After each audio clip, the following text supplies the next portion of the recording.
because I always think about going to school should be an investment, right? We're not all going back to school, or none of us are really going back to school to toss money to a university just to say we did it. There's always an investment piece that we need to look at, which is always ROI, return on investment. Everything goes back to return on investment, right? No matter what we do in life, it goes back to that ROI. And when you look at a nursing salary, and I'm going to go back to the days of where we were pre-COVID, before we got into the nursing salaries and so many people traveling and being where they're at today. And I think that's wonderful that the nurses are able to get what they are getting out of it today. I think a lot of them are probably getting what they're finally worth versus what was in the past. I'm Jenny Finnell, CRNA and founder of CRNA School Prep Academy. I have always had a passion for helping those who aspire to become a CRNA. A couple of years ago, I started mentoring a handful of prospective students.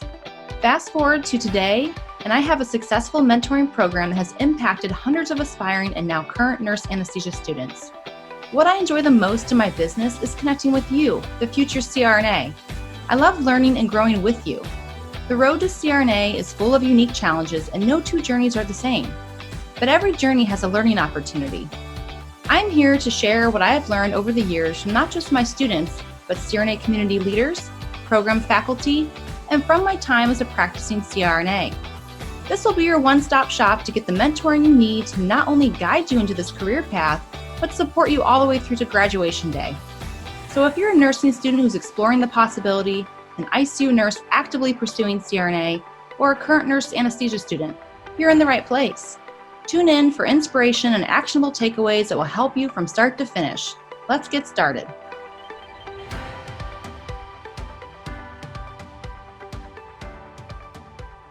All right, welcome everyone back to another episode of CRNA School Prep Academy podcast. I'm your host, Jenny Finnell, CRNA, and today we have a special guest that's coming back to the show. It's been a while, but my colleague, Richard Wilson, who is also a program faculty member.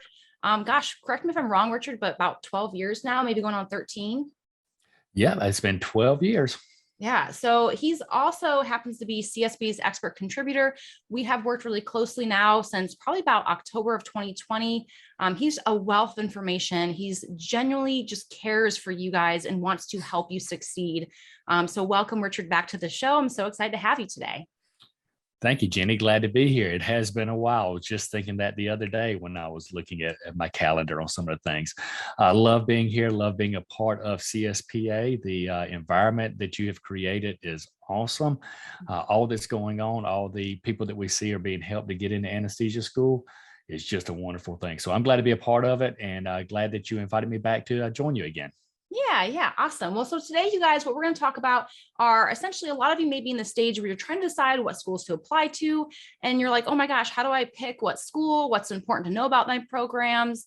So essentially, we're going to discuss how to pick your CRNA programs and some of the different aspects around selecting the schools that you're going to be applying to, and all from an expert contributor's point of view.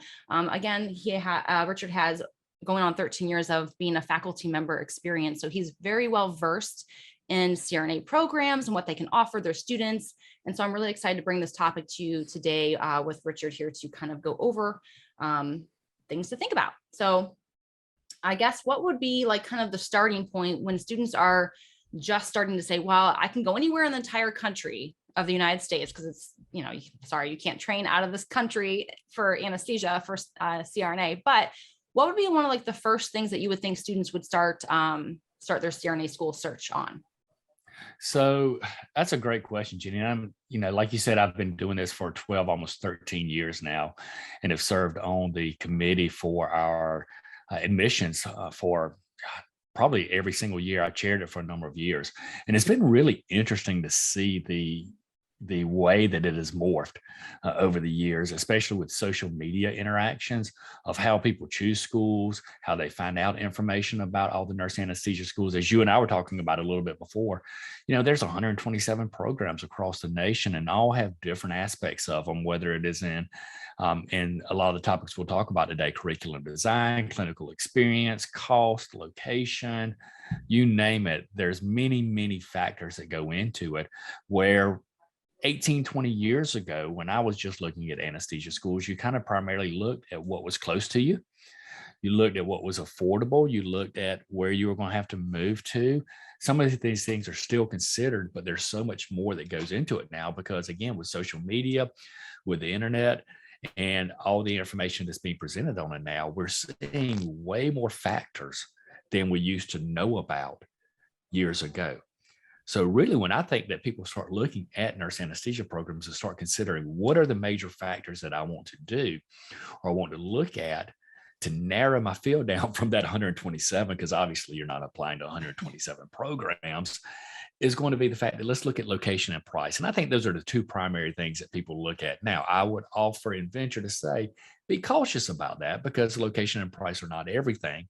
But I know within the realms of where we sit and with all the applicants that we're getting now, that location and price are going to be part of what is going to drive somebody to go towards certain schools.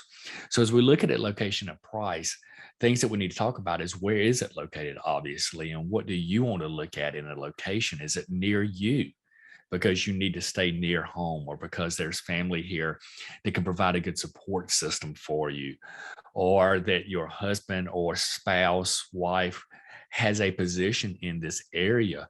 You have kids that are in school in that area and you can't uproot and just go anywhere across the nation, right? So those are things that come into factor there. But let's go back to what you were talking about a minute ago. Let's say that you've got that utopia situation, right?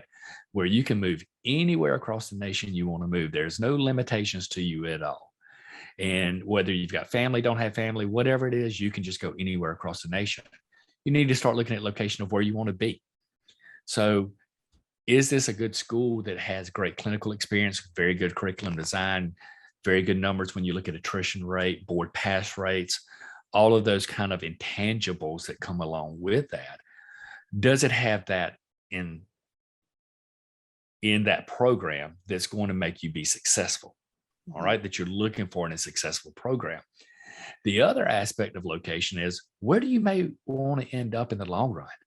So maybe you are from South Carolina like I am, but yet I want to come be in the Ohio area and live up there. And I can go anywhere. So why not try to look at schools in Ohio? Because programs were started, and let's go back to the history of some programs. When you look at the reason that a lot of these programs were started, and you look at them being anesthesia-based, hospital-based anesthesia programs, the vast majority of them were brought about for the fact that they wanted to really staff their operating rooms. And the easy way to do that was train them. And therefore, once you train them, you could recruit them while they were training, and then you could train them in your style so that they could come work at your facility in the long run. And if they liked what they saw while they were training there with you, they could recruit you. Yeah. You know, we talk about it being a 27-month or a 36-month interview when you're in anesthesia school at that facility. But not only are they interviewing you during that time, you're interviewing them. And so if it is an area you think you want to work in the long run, why not apply that area? Because now you're training there. You get to see what the facility's like. You get to see what the town, the state, whatever the environment is like in that entire area, and decide whether that's where you want to be or not. And we do know a number of programs that if you train in their area, they're more likely going to be willing to hire you because they've seen you and they know what they're getting than hire somebody maybe from West Virginia, California, Michigan, or whatever it may be, because they've never seen that individual anymore. So location can be big, not just for you, but for, you know, not just for the program that you're attending, but for the area also. And I've even heard some programs, I hate to say this, guys, but they can be selective sometimes with preferring applicants who are local, meaning they're from the area they're applying, because they also know that they're more likely to stay and take jobs in the area, which is what these hospitals desire. That doesn't mean that you shouldn't branch out and try other areas. I'm not saying that at all, but just be cognizant of that and aware that that could be something you run into. Do you have anything to say on that? Yeah. So when you look at that part of it in itself, one thing to really ask these programs, or if they've got it posted on their websites, which some people will do maps, of course, with the dots on them to show where all of their recent graduates have gone, is to look and see. And you're going to see that. You're going to see a cluster right around the university or hospital that is the primary training site. Because a lot of applicants that go into these nurse anesthesia programs do stay in local areas, but you want to see, do they have a splattering of those dots all across the nation, which is showing that they're doing a great job of training overall if they're able to place them all across the nation, and that they're focused on training students that are going to go out and be great practitioners and go all across the nation versus just trying to train for a local hospital. So I think that's really key when you're looking at location and you're talking about facilities, looking at people local, they do. And the facilities are investing money and time in your training as a nurse anesthesia student or nurse anesthesia resident. So they do want to know that they're going to get an ROI, return on their investment, by doing that. And so they do want to recruit you and get a lot of people to stay in that area. But you can also tell how well the program is by looking at where do they send people post-grad employment. So are they sending a number of them all across the nation to go work? And that is something you can ask, of course, online in these social media venues that we have. There's plenty of information out there like that. You can ask the programs and they probably can give you an idea of where everybody's going. Okay, I like that. And also, just kind of reference the price aspect too. I do have, for those of you guys who missed an episode a few months back, I do have a guide if you want a list of, I think it's about 60 CRNA schools who are under $100,000. And I think there's only about 10 CRNA schools that are under, or no, 50 CRNA schools that are under $100,000 and about 10 schools that are under $60,000. You guys can grab that reference in the show notes below. But when it comes to price, since location and price are kind of two things that a lot of people initially start thinking about, myself included, when I was looking at CRNA schools, why are some programs so much more than others? Do you have any explanation as far as like, and then also what the difference is what you would get from a program? Yes. So there are so many factors that go into price. Unfortunately, I think because we live in a mindset where we do think about price, and especially in today's society where we're seeing gas prices approaching, I know here in the Southeast, 4.25 is what I'm seeing. And we were laughing about it when we remembered it being 98 cents to get a gallon of gas. But there's so many different factors that go into it. And like I said, unfortunately, we look at only thinking, okay, this is the cost of it. But you got to think about a couple of different things when you look at the price. One, where is it based out of? Is it a public university or is it a private health sector? So when you look at partnership, so a number of years ago, it was about in the 90s that the Council on Accreditation required that all programs become affiliated with a university. So they were all hospital-based before that. But now within about the 90s or so, the Council on Accreditation said you had to be affiliated with a university. So then a lot of the hospital-based programs went out and started seeking out what university and what department in that university they wanted to be a part of. So you have some that have gone and they're part of the public health. You've got some that are part of nursing. You've got some that are in a school of medicine. So it really just depends on where that facility, what was close to that facility, who they decided to partner with. Was it a state university or was it a private school? Was it a Ivy League school versus a state university? It all depends, right? And then you're also looking at in-state versus out-of-state tuition because it's a university and they have to really do this. Now, a lot of people wonder why, and if you really dive into the aspects of it, of course, the state universities receive state funding from the government.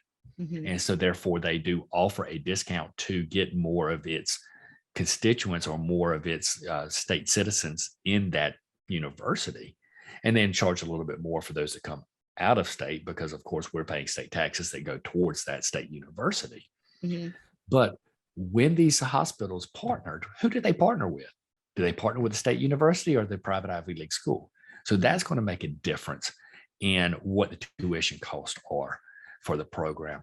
There are also clinical fees associated with some of the universities and hospitals, such as if University X partners with Hospital Y in one state, that hospital may be trying to recoup some of its cost for education and simulation supplies and so forth. And so they require the university to pay a clinical fee to them, which is then passed along to the students. And some do not. So that's one of the different aspects of costs that go into the programs. When you look at also the supplies, precordial stethoscopes, books, computer programs for tracking clinical cases, and so on and so on and so on. There's all of these additive costs that can go in based on which facility or university you're training at. So many, many different factors that go into what the price of that program is going to be. Mm-hmm. And the one thing that we haven't even touched on, right, with price is cost of living in that area. Yeah. That's an additional cost because the university may say that it is a lower education. So it may be in that top 50 that you were just speaking about, right? But the cost of living is really high in that area. So that's got to be considered also with price for the program. A lot of times we look at just kind of tuition, and then we look at the additional costs like clinical fees, books, and so forth, but we forget to add in there that cost of living, which can make a huge difference for your program. Yes, I love that you mentioned that, and I'm so glad you did. I also, you know, I want to point out too that, you know, cost is only one factor, and I think, you know, it's kind of, this is an investment. Like going back for CRNA is an investment, and it's a very smart investment. You will earn your money back, you know, 50, 100 times over. But nonetheless, it's kind of a hard thing to swallow when you may be entering school and you already don't have a lot of savings. I know a lot of people ask me, well, how am I supposed to pay for my living expenses when I'm not working? How, you know, am I going to get enough loans to cover both tuition and my cost of living? And the reality is, and I have a whole other episodes on this too, but there is ways to get additional money to help cover your living expenses. But as Richard pointed out, consider this. Don't just pick the cheapest school, kind of consider what it would cost to actually live in that city and things like that. And then, so Jenny, let's touch on that investment part that you were talking about. Okay, I love that word investment, because I always think about going to school should be an investment, right? We're not all going back to school, or none of us are really going back to school to toss money to a university just to say we did it. There's always an investment piece that we need to look at, which is always ROI, return on investment. Everything goes back to return on investment, right? No matter what we do in life, it goes back to that ROI.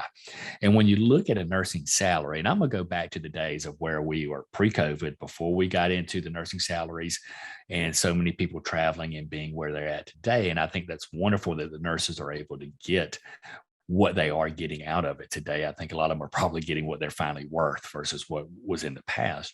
But you look at somewhere around the nation, there was a $75,000 salary for a nurse in a yearly side of it. And that's probably on the upper end in the time frame I'm talking about, right? But then you're coming out with a salary when you graduate at a minimum in a lot of these places, 150-ish.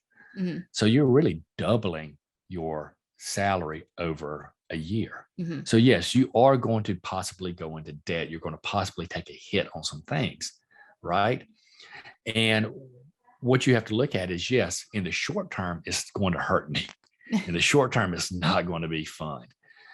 But in the long run, over the 10 to 20 to 30 years I'm going to be putting in this profession, it's going to be well worth what I have just invested in this.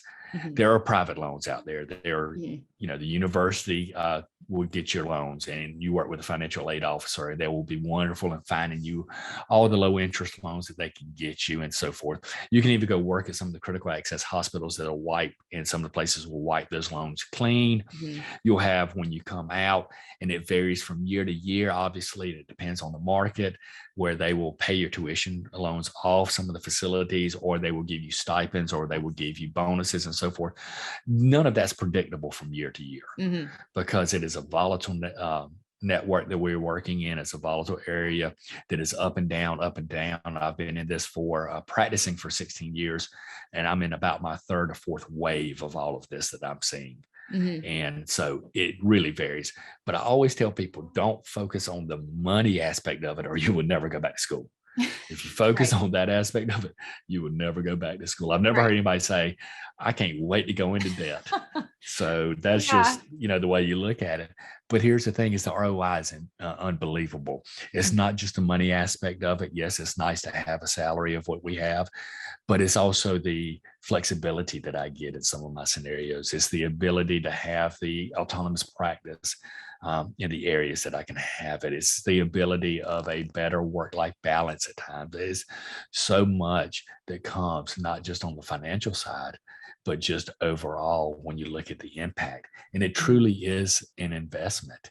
Mm-hmm. Now, however, do know you're going into debt. And one bit of advice I'll give everybody is to remember, as we talk about school loans, and this actually may be another great episode down the road if you'll ever have me back again, is that we talk about how do they determine student loans and how do you actually do a financial. I know Natalie does a lot of stuff for you, but financially thinking about it, Mm-hmm. because student loans is not based on the fact that I own a house, a boat on the lake, and 2 cars. It's based on the fact that I just came out of undergrad and I'm going straight into graduate school. So I may have to make some alterations to my lifestyle. Mm-hmm. So let's get back to cost of living for where you're going to school.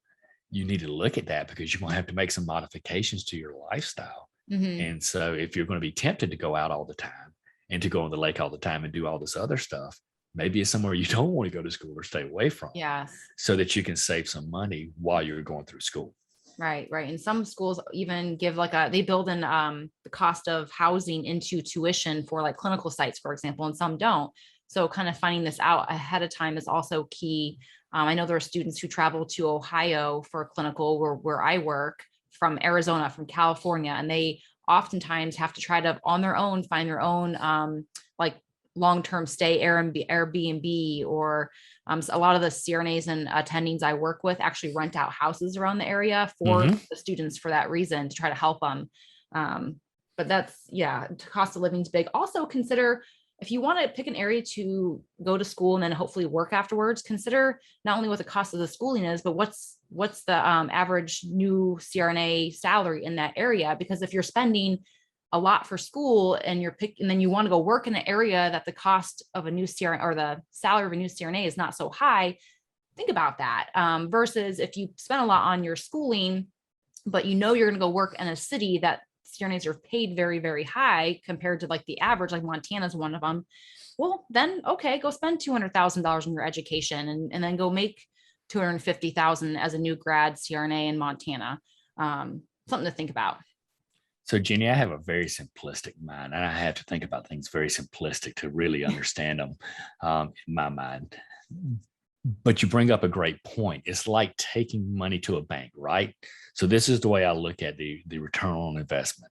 And as you're talking about salaries and where you want to work and so forth, it's like taking $20,000 to a bank and saying, okay, I'm going to put this, or let's go with 100,000, because you mentioned that number earlier when you were talking to me about like the 50 schools and so forth, right? Mm-hmm. So let's take 100,000 and I'm going to invest this 100,000 over 3 years. However, I know that when I invest this 100,000 over 3 years, I'm only going to get a 2% increase over those 3 years versus a 7% increase over those 3 years in my investment. I mean, it's common sense, right? What's most people going to do? They're going to, if they're looking at the financial return on investment side, they're going to put it in the account that's going to get them 7% versus the account that's going to get them 2%. Mm-hmm. So it definitely, right? You got to think about it. How much money am I investing into this, which is the tuition dollars, the cost of living, whatever that you're going into debt for to go to school. But what is that ROI? What is that return on investment? What is that salary that I'm going to get in the long run? And you have to compare those, because again, you may go to a school that only costs you $60,000 and you're going to get a high salary at the very end, right? But it may not be as high as the salary that's going to cost you $150,000 to go to school. So you've got to see what the balance is, what works out well. Right. Just something extra to think about. And then I know this is actually where I think schools can differ probably the most, and it's so hard and unpredictable because I know clinical sites change a lot.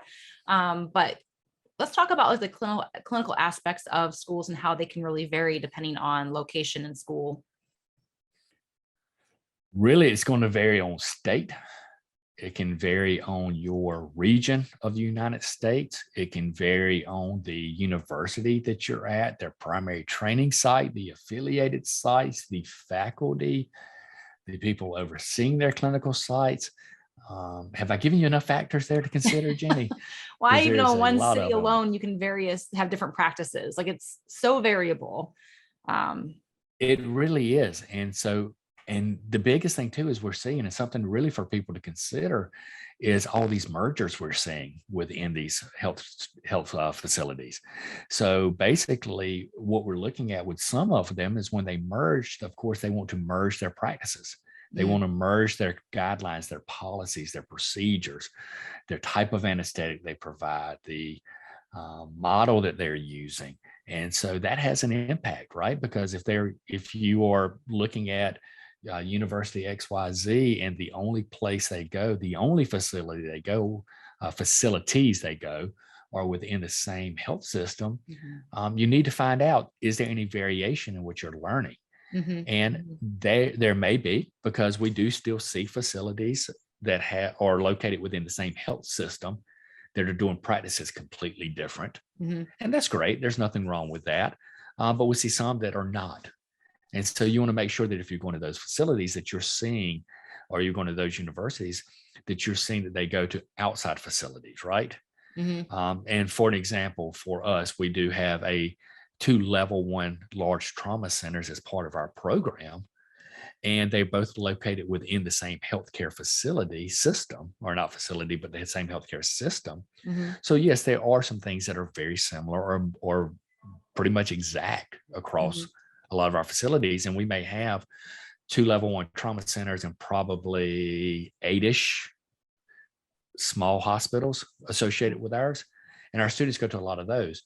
But because of that, we've also created opportunities outside of our system where they see different anesthetics being provided, whether it is regional anesthetics, whether it is CRNA only practices, whatever it may be. You want to see that the facilities have done that. You want to see those universities have created that type of scenario where you may see all kind of stuff. Because here's the thing, I am just as guilty as anybody else. You know that the mindset I have is what I'm thinking, where I want to go work is the best thing ever, right? We all get into that. I know what I want to do. This is the best decision. And then 1 year down the road, something slaps us in the face, slaps us in the back of the head and says, nope, this was not the right decision. You don't want to go work in Ohio. You actually want to go work in Michigan, right? And so I need to be trained where I can go work anywhere. And that's what you want to see with these facilities. Are they training you to go work anywhere? Now, that doesn't mean that you're going to get 100 hearts, 100 peripheral nerve blockades, 100 cases with peds. It means you've had experience with it.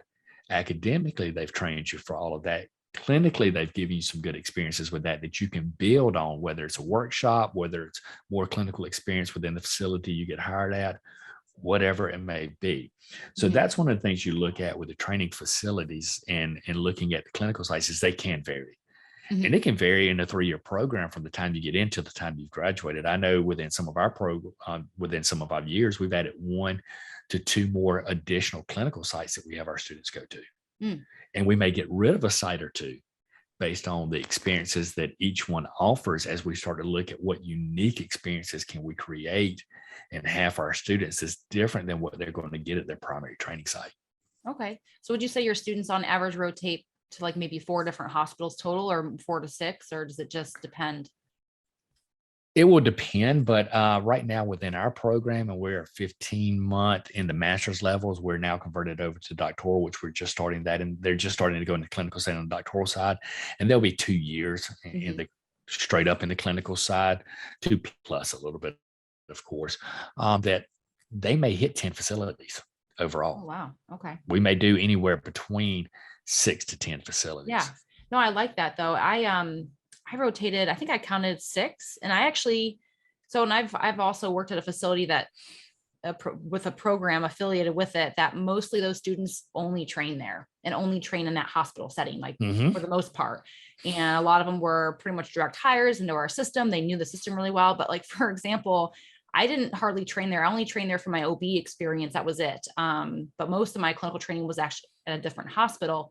Me coming there, for example, those CRNAs had never seen hypotensive anesthesia technique with cardine, for example.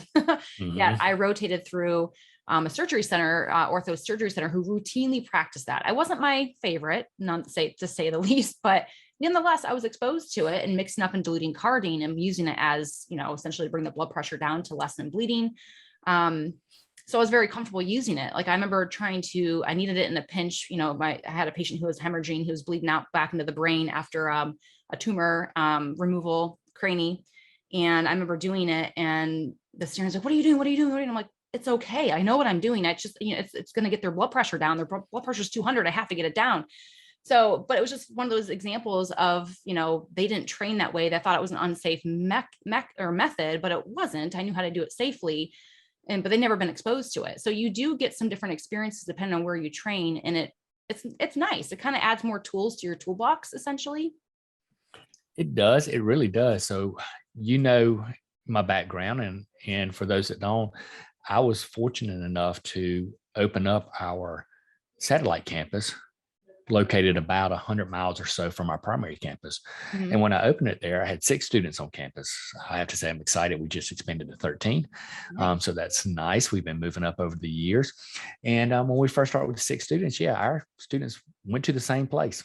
Mhm. They really stayed within the same healthcare system in our area. And so they didn't see a lot of variety at that point in time. They got great training, don't get me wrong. Mhm. And they saw a lot of variety of cases. Right. And we can talk about that, because I want to talk about the variety of cases and how clinical sites set that up, because that's interesting in the different ways that I found out and learned of how people do that.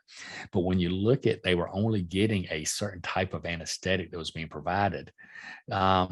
They had to grow on their own a little bit more than some others did. Now, that was one thing that stuck out to us. So we really started looking at how can we expand that out. And that's what you'll see a lot of programs do. And that's why you see them vary so much, because they will get feedback from their students at the end of every year and figure out, hey, what's working for us, what's not working for us, right?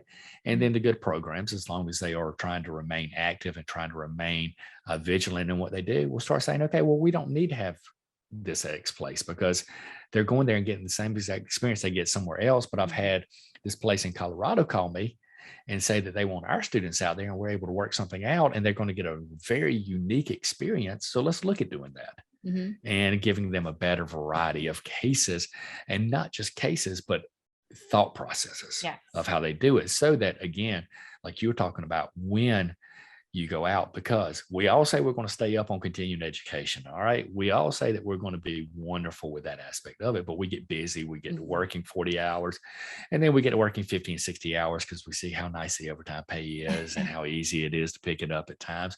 And we don't stay active in all of the readings and all of the processes we need to be. So having those different experiences that you can pull from your training is going to be huge when you go.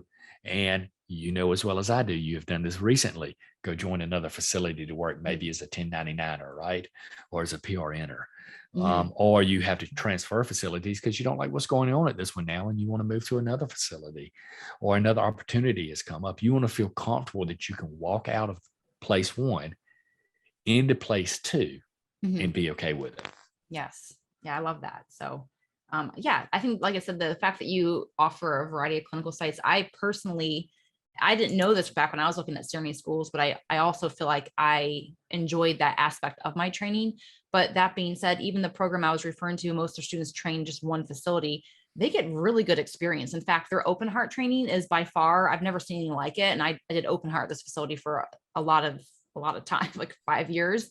Those students were rock stars in open heart because we had such good open heart surgeons. And, but that being said, another difference I noticed too when I started working there was no one used Dilaudid like that. Everyone was like, just where I trained as a student, it was like Dilaudid was candy. Everyone got at least 1 milligram, if not more. Like I was mostly, that was like their narcotic of choice. And, I remember when I first started working there as a new grad and using it, they're like, "What are you doing?" Like, and I'm like, "What do you mean? What am I doing?" Like, I'm doing what's best for the patient. And it was interesting to me because even the attendings were not comfortable with giving Dilaudid during an anesthetic versus they were like wanting me to say it for the PACU, for example, only. So it just wasn't how I was trained. And so the fact that I'm comfortable with that technique now, I mean, I work at a peds hospital. We routinely use, Dilaudid during a case. Like 5 mics per kilo is a great dose. It's not going to usually burn you. So again, knowing these things, but it's just nice again to have this familiarity with it that maybe I wouldn't have had I only trained there. But there's a lot of strengths to that facility as well. So I guess it's not to say all be all. I mean, to me, it's not like a cut and dry decision.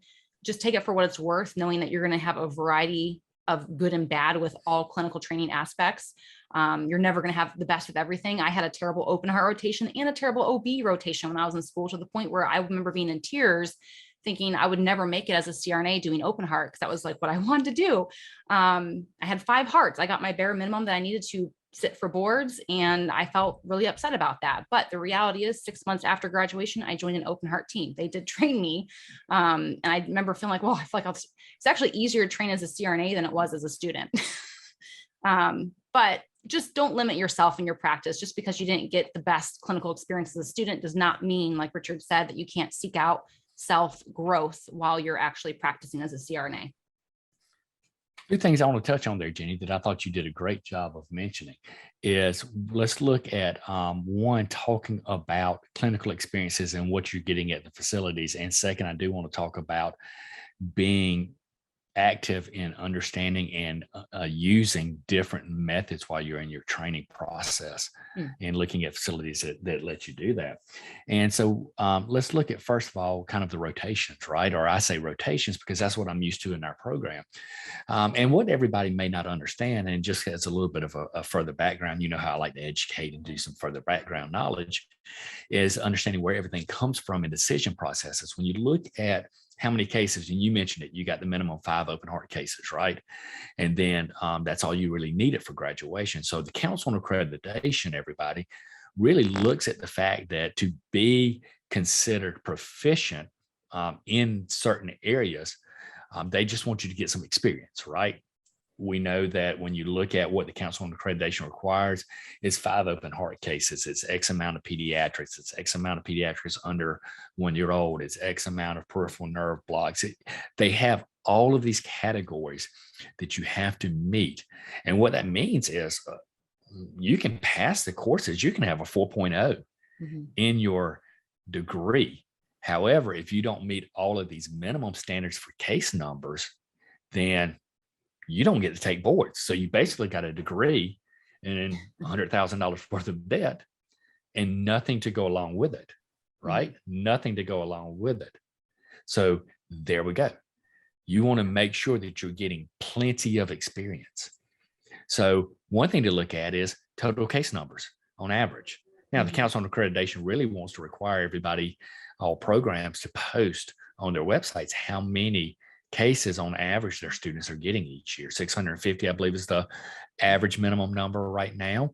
Again, you got a certain amount of open hearts, a certain amount of intrathoracic cases that are lungs. You got a certain amount of pediatrics, orthopedic. There's so many different factors that go into this. We would have to go into a 4-hour episode to explain it.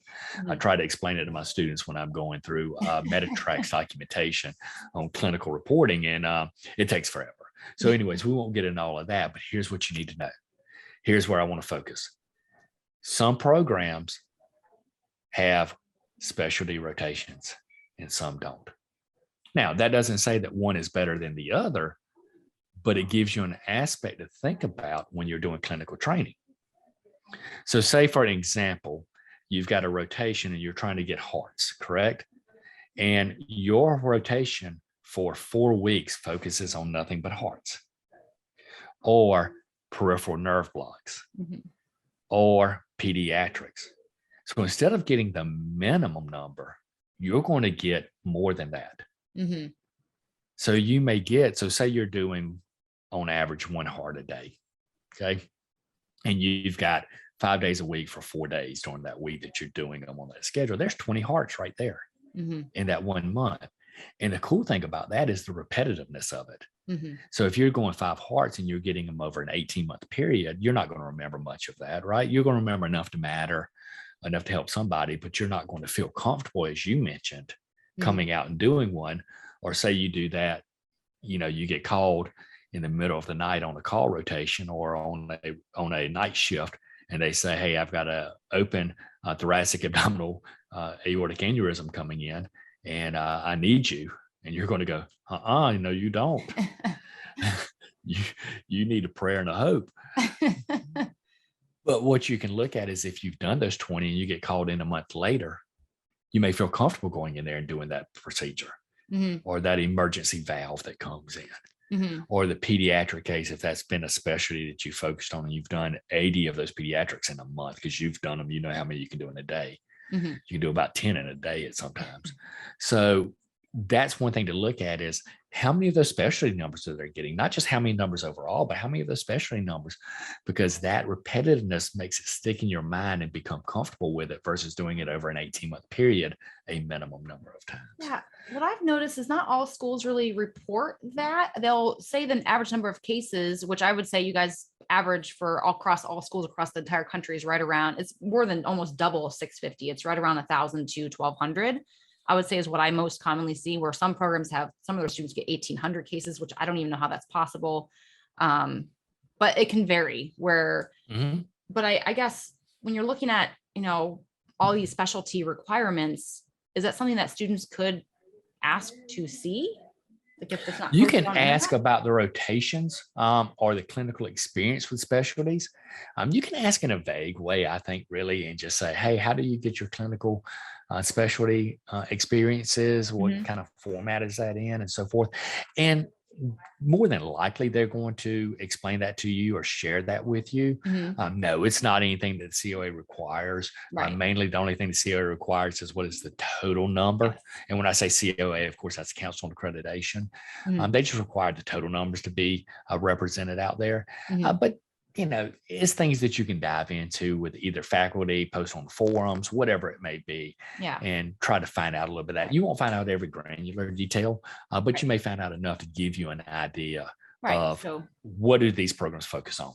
Right. So good open house question, for example, I think. Absolutely. To ask. Absolutely. I think it's interesting that you said not all schools have specialty rotations. I do know they all do them, at least from my experience, do them a little bit differently. Like I had a 3-month peds rotation, but the rest of my specialties like OB, hearts, peripheral, nerve blocks were just a month. And so in that month time frame, sometimes it's hit or miss whether how much experience you get. But like what I thought was unique with the other program that I didn't go to, but that I worked at the facility that a lot of the students went to, is the very last 3-4 months of their clinical training, they got to pick, meaning like, what do you need the most? And we'll help you get it. Because we uniquely worked at a facility that did peds, we did OB, we did hearts, we did neuro, we did all kinds of stuff. The only thing we didn't do a lot of was regional. So those students got to essentially say, well, I didn't get my heart numbers, I didn't get my OB numbers, I need more epidurals, I need more whatever. And so we would work with those students to make sure they had more experience in those areas, which I thought was a really nice feature. It really is. And looking at the rotations, not all of them do rotations.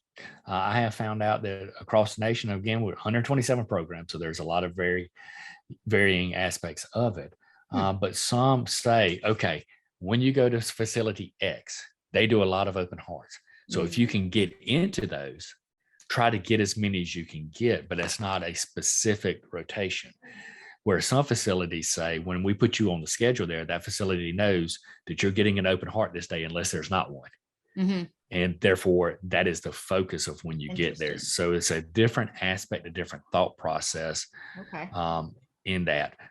So just kind of something to think about when you look at that. And there are some, and I love those programs, and they do a great job of it when they say, okay, we've got about our last 3 months and you can go to work. And then within your last 3 months, most people know where they are employed.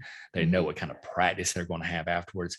They can come back and say, and I love when my students come do this with me. I had one do it recently. This so exciting. I never thought she would do this, but she turned into a pediatric CRNA. Nice.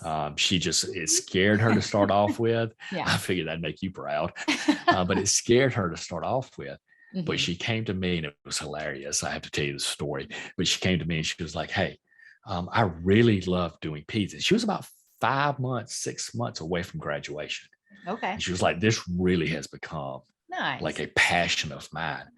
And I was like, so are you telling me you're going to do pediatrics when you graduate? And she was already hired in a position outside of our facility where she was primarily training. And I said, are you telling me you're going to do pediatrics when you get to that facility? And she was like, no. I said, are you telling me you're going? She goes, oh, yes, I'm telling you, I'm going to do pediatrics. Nice. And I was like, good. I'm glad you said that, because now I worked her into an additional month of pediatrics before she graduated, pulled her off of general, put her in an additional month of peds so that she could feel comfortable and the facility could feel comfortable. And look, the facilities love that. because all that does is get you better training off the ground and running quicker. The CRNAs love it because it makes them feel comfortable. And you know who pays for that in the long run? Who benefits from that in the long run? Is the patients. They benefit because now everybody's comfortable with it. So some of those places say, yes, you're going and you're going to do a lot of OB call and you only got 10 epidurals while you are on your OB rotation. Yes, go up there and do some more epidurals. Go focus on that. So those are the good programs. Those are the ones that are going to look and be very student focused, where they can say, no, it's not about you just going in here and doing an 8-hour day to check it off. You come and you say, I'm struggling with intubations. Okay, well, I'll tell you what, you got no cases today. Let's go do nothing but intubations. That's all we're going to do is room to room to room. We're going to stand up here at the board. Every CRNA that walks by that doesn't have a student already with them, we're going to ask them if they're doing an intubation, and we're following them. That's what we're doing today. Very cool. No, I love that. I think that's great. Great for the student, like you said, and for the patient, because ultimately you want to come out as best prepared as possible. And I guess we have a lot I feel like we're going to cover in this episode. I don't know if we're going to get to it all, but let's briefly touch on maybe the curriculum a little bit and how it can differ. I mean, for the most part, you guys, though, you're going to learn pretty standard stuff. I mean, it's not like, would you say you see a lot of variation in curriculum? There are going to be core concepts, obviously, that are associated with anesthesia that you're going to have to learn, right? It's just like the nursing programs you went to. There's a council on accreditation that oversees the overall curriculum. You have to meet those standards of the curriculum. You have to show that specific objectives and quality metrics have been met. And so there's going to be standard that you see. Now, there will be variation in how they do it. So how do you lead your leadership course? How do you teach your health informatics course? How do you cover legal and ethics? How do you cover wellness? All of that can be covered in different ways and handled in different ways. How is the scholarly project overall seen and communicated to the students, and how is it managed? That kind of stuff can vary. Now, when you get to basic anesthesia concepts, your pathophysiology, the medications that we use within anesthesia, the pharmacology aspect of it, most of that's going to be standard and what gets covered overall. But there are going to be some variations in the curriculum. And it's not just in the course, but it's the way the curriculum is laid out. So how many courses do you have per semester? How does that affect the clinical hours that you're going to get each semester and the total number of clinical hours that you're going to gain within your program? Do you start off online or do you start off in person? If you start off online, is there going to be faculty support for you while you're online versus just you're part of the university, and that's going to be the whole design is you just have to get in touch with the university people, which we know how that goes. Or you're going to have specific faculty members within the nurse anesthesia program that you get to discuss things with. Are they following you the whole time? Again, if the curriculum design is that you're starting online, how many classes are online? Is it going to allow you to work part-time, decreasing the amount of debt that you're going to have overall? Or is it going to be a full-time course load just online? And therefore, you're not going to have time to work. So there's so many different factors that go into the curriculum, especially when it was some programs were still masters and some were doctoral. Now that we've moved towards doctoral for everybody, effective immediately, that we're going to see some of that narrow down. But within the design, within the courses and the topics that the Council on Accreditation has said you have to have, health assessment's one of them. It depends on where you're at of what that design is going to be. Let me give you an example. So if say you are out of a nursing school, all right, for example, and they say, no, we've already got a health assessment course designed. You can just join in with our health assessment course. You don't have to worry about teaching it. Just send your students to us, send us tuition dollars to cover, because of course they're not going to do it for free. So you send them some money to pay their instructors to teach that course for you, for your students joining in. But it's taught by nursing instructors. Therefore, they're focusing on health assessment on a nursing end, which you've probably already had some of that. Is just advanced now versus an anesthesia end. However, say you're out of a school of allied health or public health, out of a school of medicine, or even out of a school of nursing that teaches their own health assessment course. Now it's going to be more anesthesia focused than generic. So that's how your curriculum design could vary, even within programs themselves, when they know what big topics they have to teach based on the Council of Accreditation standards. Interesting. I've even heard of some programs like advanced pharmacology, for example. I've heard some students say they're in it with other nurse practitioners, which I know anesthesia has their own, but I found that kind of odd that they would combine anesthesia with that because ours is so specific.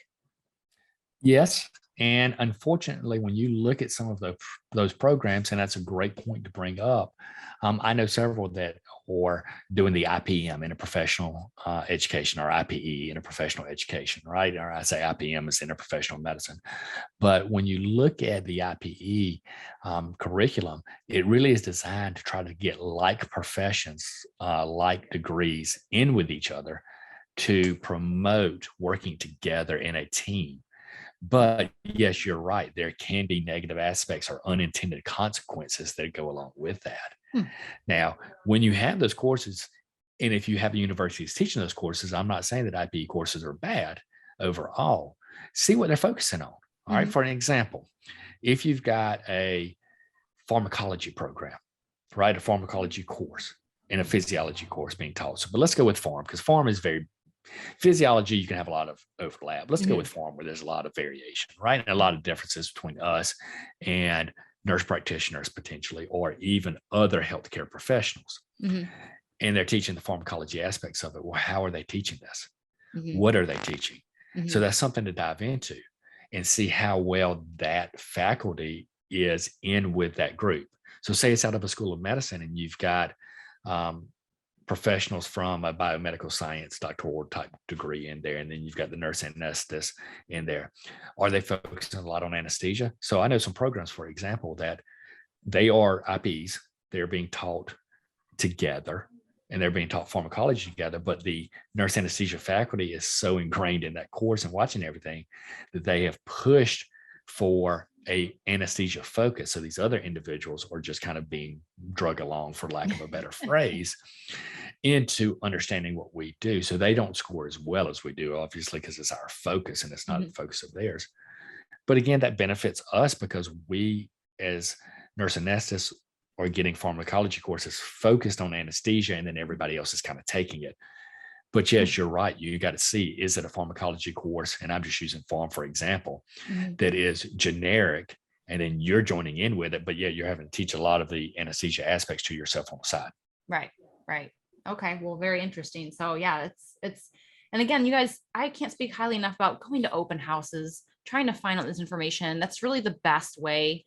I hope someday to have, if we could have a giant outline map of all this stuff, because it is a lot, and not all of it is super clear online, but this is the kind of stuff that you really can dive into when you go to open houses. So, and you need to ask at open houses, and you need to ask online, because this varies from year to year. Curriculum designs can change from year to year. So, and I've done this in a number of my courses, is we have it designed, we have a health assessment course designed one way, or we have a basic principles of anesthesia course designed one way. And then we get feedback, or we see new methods of teaching, or we're proctoring things online with the forums, and we see, okay, this is a new technology, a new method of teaching, a new whatever, and we start moving towards that. So always check, or it may be that the university comes to the program and say, okay, you're going to let this group teach this course, or you're going to have them join in, because there's sometimes that we as faculty and even program administrators don't have the final say in the program, that sometimes the dean of the medical school or the dean of the school of nursing or the president of the university says, no, I need you because you're successful to help this program come along. So I'm adding them into your courses. So it can vary from year to year. So I'm always saying, keep checking. Don't assume just because 2 years ago that that's how it was, that it's the same exact way. Ask, is it the same? Do you still do this? That way you can get the pertinent information that is vital for that time period where you're trying to make that decision. Right. So simply you can ask the question like, how do you guys structure your anesthesia courses versus your general courses like pharmacology, pathophysiology? Are we learning with mostly an anesthesia cohort, or are we learning combined with nurse practitioners, medical students, or, kind of ask those types of questions if this is the kind of thing that really matters to you. Oh, absolutely. And then let's briefly touch on faculty and then maybe the support around faculty with the student body. Yeah. So faculty is huge. Obviously, without successful faculty, you're not going to be successful in the program, right? Because faculty are going to drive everything. We drive the curriculum, we drive your clinical experience, we drive your evaluations that you're going to get. I mean, there's so much that the faculty drives within your program. And so that's key. So you want to make sure that you're looking at faculty that's experienced, that has a good thought process, good EI. You want to make sure that faculty are looking out for the best interest of students. There's need to be student focused. Now, let me sit on the student focus side for just a brief minute. You know, student focus side does not mean that they are agreeing and doing whatever the student says to do. And we know how that comes across sometimes. What they're focused on is the success of the student. And we always remind them, hey, teaching 30, 10, 50, whatever the number of the cohort is, we're having to design everything that's best for everybody overall. Can't design, if I've got 10 students, I can't design 10 different curriculum, 10 different methods of teaching so that we can meet each and every one. However, that is in the classroom side of it or the clinical side, but you still want faculty that can say, though, if Jenny comes to me and she needs some personal attention on an academic or a clinical side, that I can give that to her, that I can provide that and see her as an individual where her struggles are, or I can encourage her where she's doing well and offer that personal support and that personal touch that comes along with it. So faculty is very big in their experiences, right? If you look at a faculty and you've got them from a wide range of ages, wide range of experiences and clinical background, you're going to get a lot of different opinions. Now, that can be good and bad, obviously. Bad side of it is it may confuse you if you're a very black and white type person instead of living in the gray area where you either want a yes or a no, because you're going to get a lot of different opinions in there. But if you like to just garner or gain all of that information and all that knowledge and figure out and decipher, okay, what's going to work best or what is a great knowledge, that's going to work well for you when you've got all of those different experiences. And so you want to see that, one, they've got enough faculty to matter. What that faculty ratio is depends. That's an answer you'll hear a lot in anesthesia school, right, Jenny? It depends. It depends. So you want to look and make sure that they've got enough faculty, right? You don't want 2 faculty members for 100 students, obviously. But do they have that? Talk to the students. Ask faculty, hey, you have a student I can follow up with just to find out more information about the program. And if they're not willing to share that, that always throws up a red flag for me. But maybe they will share it. And if they do, talk to that student and ask them, hey, what is the support? Are your faculty available? Now, they don't have to be available at midnight or 1 o'clock in the morning, obviously, but are they available during most business hours, 7 to 5, right? If I do need them for an emergency after hours, will I be able to reach them? Or are they going to kind of get back with me and let me know some information, right? That's what you want to look at on the faculty support area. Or how do they support a student that is struggling? That's the key question. We all work well in an environment that is great. Right. We all, whether we're a student, whether we are a faculty member, whether we're a clinician, whether we're just in a relationship, we all work well in that aspect of where everything's going smooth and everything's great. What you need to find out is if students are struggling, are they working well in that environment? So in other words, if a student's struggling clinically, do they work well with that student into getting them back up to speed and offering them opportunities to get back up to speed? If they're struggling academically, what is the process? Are they checking on them? Are they offering additional study sessions for them, or forwarding them over to other students that can help them study or learn better study techniques and effective strategies for that? Or do they know of outside resources? We're not all experts in everything. Right. But do I know the outside resources that I can guide somebody towards and say, hey, you're struggling with this? Go watch this video. Go talk to this person. Let them help you. I can't do that, but they can. All right, cool. No, that's all really great advice. And I guess to kind of wrap this episode up, you guys, let's just kind of touch on 2 really big things that I think a lot of people are always kind of questioning, how to decide what's bad, what's good. But let's talk about board passing rates and attrition rate. And let's just kind of start with board passing rate and what the benchmark. I recently looked this up because I was like, I want to know the benchmark is 80% for schools to keep their doors open, but the national average currently is right around 84% passing rate on the NCE, which is our national certification exam. Yeah. So when you look at benchmarking, when you look at current rates, that definitely is a little bit of a variation. It can be a little bit confusing when you start looking at the way it's worded, especially when we look at the NCE or National Certification Exam reports that have been released. What the Council on Accreditation does is they look at programs and they have that benchmark, like you mentioned. And it is over a 1-year period and it's over a 5-year period. So they kind of monitor every year and then they look back over a 5-year standard also and try to say, what are your board pass rates? And when they say board pass rates, they're looking at 2 factors. One, they will look at first time. In other words, what happened in what they consider the first time pass rate time frame. And then after that. And the reason they do that is because we've got to have programs that are graduating students to be effective practitioners. Right? Not so we're taking tuition dollars and just putting them in pockets of universities. And so there's got to be an accountability fact there on the programs. And I love that accountability fact. I try to focus on board pass rates for our program. And I love that accountability fact because it makes me provide a better education to the students, knowing that I've got to meet the standard that if I don't, the Council on Accreditation is going to either put us on probation or close our doors if we are not good enough at getting that board pass rate there. So that's what the benchmark is. The national pass rate is about 84.6% right now in the 2021 report. We're still waiting, of course, for 2022 to come out because it won't come out till the end because we have some programs that graduate in May and some that I think still do a December graduation. And in the 2021 report or the report for 2021, when we look at the 84.6% that was the report showing, that shows that, of course, we're getting more students to pass than not. Now, what's scary to a certain degree is we do see some programs at 100%. So that means there's got to be some below 80% when you do the math on it, right? Right.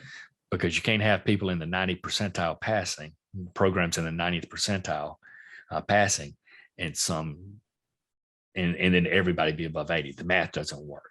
Right. So we need to see what's going on with those programs and fix that. And those are ones you may want to look at and see what's going on. Now, just because they may have below the 84%, which is kind of a national average, that doesn't mean they're a bad program. It just means they may have had a hiccup. They may have had some things going on where faculty had left, some problems with clinical training sites, academic people, whatever it may be that contributed to that. So you always want to dive in and not just say, hey, they're less than the national average, I'm throwing them out the window, I won't look at them. You want to see, what are they doing different? Have they really identified the reason below that? And are they making a difference now to try to improve that? And I'll give you an example on that. So when I first started in education, we had within our program a dip in our board pass rates. We had been pretty high over the years, and we dropped to below national average. We actually dropped below that benchmark number one time, right? Thank God they looked at it over a 5-year time frame because our 5 years was unbelievable. We just had this one little blip on the radar. So the first thing we did was reach out to every single one of those that did not pass that year and tell me what was going on. Tell me. We found out that there was a lot of extraneous factors, such as cars, trips, boats, land. I laugh because I've heard parties, this more than once from other program faculty. Yes, it is not a theme that it was just for our program. It happened at a lot of places, but we found out that there were a lot of factors that allowed them to be able to focus on that instead of focusing on studying for the NCE, because we had basically a time frame in their last semester where we just gave them a day a week off to study for boards. And it was an unstructured day of the week studying. And therefore, a number of them didn't because they felt real comfortable in where they were and they were doing all this other stuff that they didn't study well and they didn't pass board. So the very next semester or the very next year, we designed an in-house board prep course. Okay. And our pass rates immediately went back up. So not patting ourselves on the back, but it's talking about how a lot of programs have done that. Maybe not that same exact thing we did, but they've looked at why their pass rates were not high enough based on either the benchmark or the national average, and they've made changes. So you want to see that programs are doing that. Awesome. No, that's a really great example. So you found out that you need that accountability piece at the end, because we're all have senioritis. Oh, absolutely. So I guess the last point too, just to kind of wrap this episode up, is let's talk about attrition, because sometimes I think this can look kind of scary. And this also, just like board passing rates, can fluctuate from year to year, and it makes you question, well, gosh, if their attrition rates, 30%, what's going on? It makes you you don't know what's going on. So let's talk a little bit about that. So let's talk math then, because that's all attrition rates are. It is nothing but statistics, and it's nothing but math. And as well as I do, statistics can be shown in any way and viewed in any way you want them to be viewed, positive or negative, depending on the scenario or depending on who is presenting the statistics. So I always say that you should look at attrition rates. Attrition rates can tell you some things, but it's not an end all be all. When you look at attrition rates and you see that percent, the very first thing you need to do is figure out how many students were in that course or in that program. Cohort, yeah. Right? Or in that cohort. Because here's the thing. If I've got a 30% attrition rate, let's go with that, and you're at one of the programs that I know in the Midwest, they have 10 students in their program. That's 3 students, right? But if you're in the Southeast, where some of us have 30 and 35 students, now you're talking about 9 to 10 students. That's a big difference. Right. If you have only 3 students drop out of a program that's got 30 in them, you're now at a 10% attrition rate, which doesn't look good. So that's why I say you can't go by just the percent. You need to look at the number, right? Because that's going to make a difference. Because if I told you 10%, you're going to go, oh, that's kind of a borderline number. But if I said that's 3 students out of our course, you're like, I don't want to be one of those 3. If I tell you it's 1, then the aspect is like, oh, 1's not bad. So I always go back and look at the main number. How many were in that overall cohort? All right. Second thing to think about, why? Why do you have an attrition rate? Well, nurse anesthesia is no different than any other profession. You're pretty sure you know what you want to do. You're pretty sure you know what you're getting into, but you never know until you're actually in the middle of it. Until you're in the thrones of the operating rooms in a pediatric case or an open heart case, or even just a general case, you really don't know. Shadowing and observation are wonderful. They give you an idea of something that you really want to move towards and can confirm that, hey, this is a profession I'm pretty sure I want to go into. But until you truly got your hands on it, you don't know.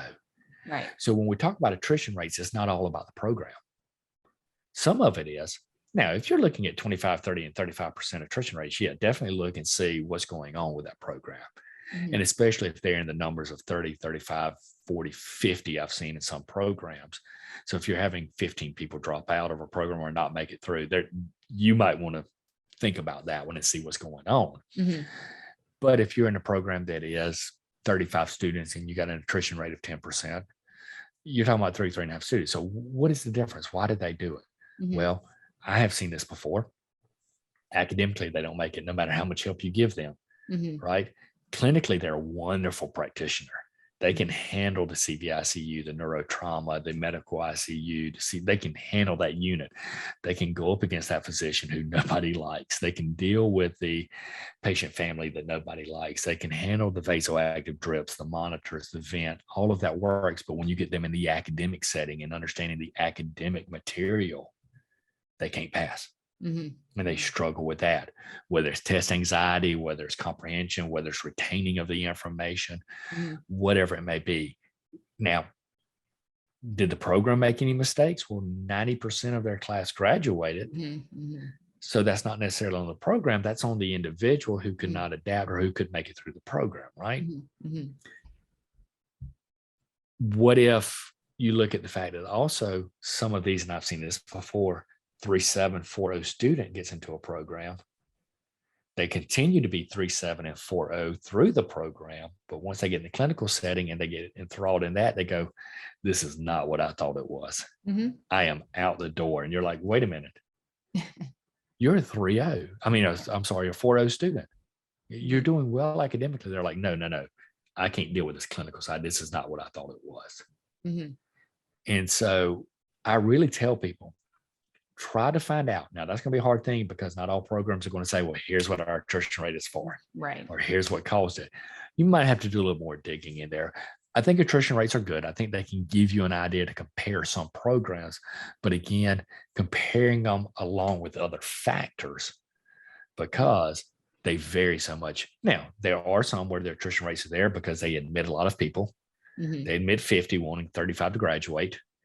That extra 15 helps them with some tuition dollars up front to pay some bills, maybe. Maybe not, who knows? But it just has a lot of people associated with it, a lot of applicants that come in that get accepted that don't make it through. Mm-hmm. So you want to ask why. Right. And I think it'd be good too. I always tell people like, look year after year, because every now and then you'll see these programs that maybe one year they dipped in attrition rate, but then they went back to like their baseline the next year. And just from, I have people reach out to me who have been dismissed from programs. I wouldn't say all the time, but in my 2.5 years mentoring, I've had a decent handful of people who were like, Jenny, I need help, and the vast majority of time when the students get dismissed from programs, it's 9 times out of 10, it seems to be because there's something in their personal life that hindered their ability to perform academically, but it's usually stems from them not reaching out soon enough, often enough to get help. Like meaning they try to deal with whatever problem it is on their own, and then they fail a course. And it's like, ugh, did you ask for help? Well, no, because I thought I'd be okay. So faculty members cannot help you if they do not know you're struggling. So I want to make sure I hit home with that. You have to make sure that if you're struggling both personally, financially, anything, you have to make sure you let them know so they can try to help you and work with you as best as they're able to.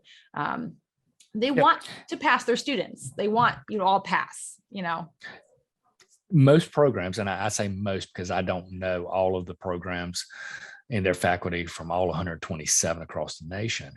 But most programs that I know, and I will tell you this, is their anticipation is if I, and my goal is, if I met 10 or 30 or 40 individuals in my program, that they want to graduate 40, they want 40 to pass boards their first attempt, and they want 40 to have a job post-graduation immediately, if not have the offer before graduation.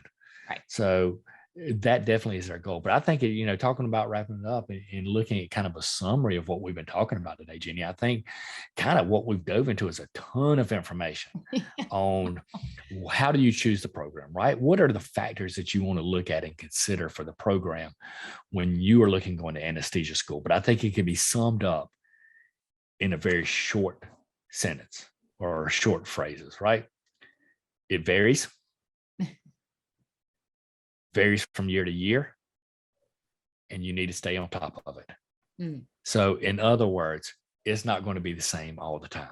These are the factors, and none of these are end all be all factors by themselves.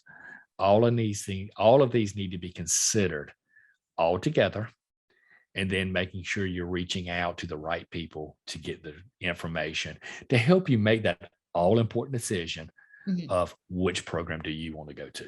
Yes, I love that. It's a great way to summarize everything, you guys. And really the key is getting involved, going to open houses, coming to like our conference, touching base with current students, program faculty, and don't just do it one time, as Richard spoke to. Make a plan from the time you choose to pursue CRNA that every year you are actively touching base with these programs, going to conferences, going to open houses, not just a one time for a check in the box. And because things change and faculty change. So I love that advice. Richard, thank you so very much for joining us. I hope you guys enjoyed this episode. As I did, it was really enlightening and just a lot of gold. So hopefully you guys save this, download it, save it for your CRNA school search, and we will see you next week for the next episode. Thank you, Jenny. Enjoyed it.